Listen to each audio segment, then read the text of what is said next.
کیا گیا کہ کیا نہار منہ پانی پینا منع ہوتا ہے، کیونکہ کوئی حدیث حضرت ابو سعید خدری رضی اللہ تعالی عنہ کے حوالے سے کسی نے کوٹ کی ہے کہ نبی کریم صلی اللہ علیہ وسلم نے نہار منہ پانی پینے سے منع فرمایا، اور کسی بزرگ کا قول بھی ہے کہ صبح نہار منہ پینا نہار منہ پانی پینا نقصان کا باعث بنتا ہے۔ دیکھیں، جدید جو میڈیکل سائنس ہے وہ نہار منہ پانی پینے کے بہت سارے فوائد ذکر کرتی ہے، اور آج کل اس طرح نہیں ہوتا کہ سنی سنائی بات پر عمل پیرا ہوں، بلکہ ڈاکٹرز جو ہیں وہ ایک طویل عرصے تک تحقیق کرتے ہیں اور کئی 100 افراد پر ایک چیز کو آزمایا جاتا ہے، پھر ان کے رزلٹ جمع کیے جاتے ہیں، پھر کوئی نتیجہ مرتب کیا جاتا ہے، اور یہ تو نہیں کہا جا سکتا کہ اس میں غلطی کے احتمالات ختم ہو جاتے ہیں۔ تو بتقاضۂ بشریت بعض اوقات تحقیق کے نتائج غلط بھی نکل آتے ہیں اور وہ بعد میں چینج بھی کیے جاتے ہیں، کیونکہ جن 100 افراد کا آپ نے انتخاب کیا، ہو سکتا ہے نہار منہ پانی کے اثرات ان کے اوپر الگ ہوں، لیکن جب آپ مزید 100 کو لے لیں تو ان میں کچھ رزلٹ میں فرق آئے۔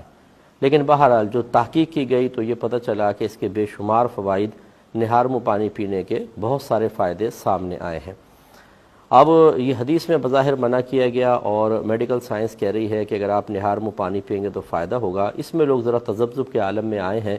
اور کچھ پریشانی کا اظہار بھی مجھ سے بھی کئی دفعہ کیا ہے، تو بھی یہ سوال آ گیا تو میں نے کہا چلے اس کو شامل پروگرام کر لیا جائے۔ یہ اچھی طریقے سے یاد رکھیں کہ نبی کریم صلی اللہ علیہ وسلم جب کسی بھی حدیث میں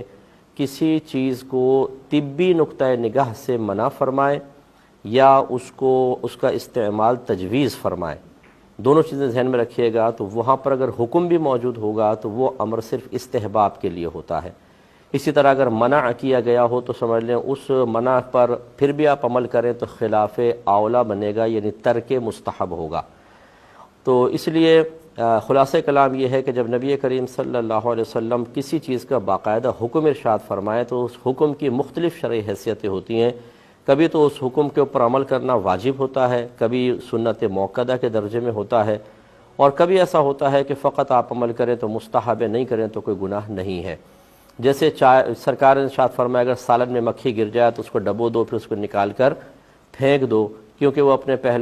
اس کے ایک پر میں بیماری ہے، دوسری پر میں شفا ہے، وہ جب گرتی ہے تو بیماری والا بازو پہلے گراتی ہے، لہذا اس کو پورا ڈبو دو تاکہ شفا والا بازو اندر جا کر بیماری کو ختم کر دے، اور پھر نکال کر پھینک دو۔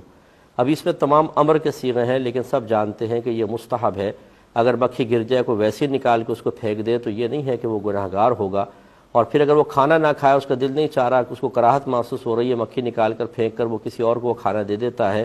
تو اس میں بھی شرعاً کوئی گرفت نہیں ہے۔ ایسے ہی بقرہ عید کے اول 10 دنوں کے بارے میں سرکار نے ارشاد فرمایا جو قربانی کا ارادہ رکھتا ہو اسے چاہیے کہ جسم کے کہیں بال وغیرہ اور ناخن نہ کاٹے 10 ذو الحجہ تک۔ یہ بھی ایک امر مستحب ہے، بلکہ اس میں تو امر کا باقاعدہ صیغہ، اس کو چاہیے کہ ایسا نہ کرے، لیکن علماء نے تحقیق کر کے بیان فرمایا مستحب ہے۔ تو اسی طریقے سے پانی پینے کا مسئلہ ہے کہ نبی کریم صلی اللہ علیہ وسلم نے اگر اس کو منع فرمایا تو طبی نقطۂ نگاہ سے ہے۔ یہ پھر یاد رکھیے کہ امت کے ہر شخص کے لیے نہیں ہوتا، بلکہ یہ ہو سکتا ہے کہ آپ نے سامنے موجود 2-3 اشخاص کے لیے ایسا فرمایا ہو، کسی خاص قبیلے کے لیے فرمایا ہو، خاص عرب کا جو وہاں ماحول تھا، وہاں کی جو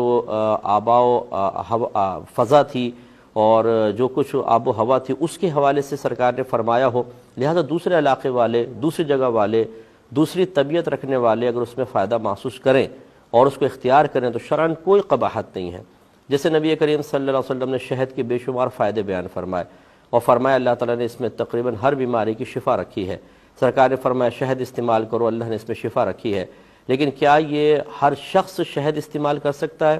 آپ اچھی طرح سمجھتے ہیں میڈیکل سائنس منع کرے گی، بہت سارے شوگر کے مریضوں کو ڈاکٹرز منع کرتے ہیں، ایسے ہی جن کی طبیعت پہلے ہی گرم ہوتی ہے تو شہد ان گرم علاقوں میں استعمال کرنا نقصان کا باعث بن سکتا ہے۔ پھر مقدار کے اعتبار سے فرق پڑ سکتا ہے کہ زیادہ مقدار میں کریں تو نقصان کا باعث، کم مقدار میں کریں تو کوئی نقصان نہیں۔ خلاصہ کلام یہ ہے کہ اگر کوئی ڈاکٹرز کی جدید تحقیق کو بنیاد بنا کر نہار منہ پانی پیتا ہے تو یہ خدا نخواستہ حدیث کی مخالفت لازم نہیں آئے گی، نہ اس شخص کا گناہ گار ہونا لازم آئے گا۔ اگر کوئی اور یہ ایک اصول اور یاد رکھیں، اگر نبی کریم صلی اللہ علیہ وسلم ارشاد فرمائے کہ یہ نہ کرو، یوں فرمائے کہ اس میں نقصان ہے، فقط اتنا کہیں پر آ جائے اس میں نقصان ہے، تو کسی چیز کا فائدہ یا نقصان بیان کرنا وجوب کو ہرگز ثابت نہیں کرے گا۔ مثلا شہد کا فائدہ بیان کیا تو اس میں یہ حکم پوشیدہ نہیں ہے کہ شہد ضرور استعمال کرو۔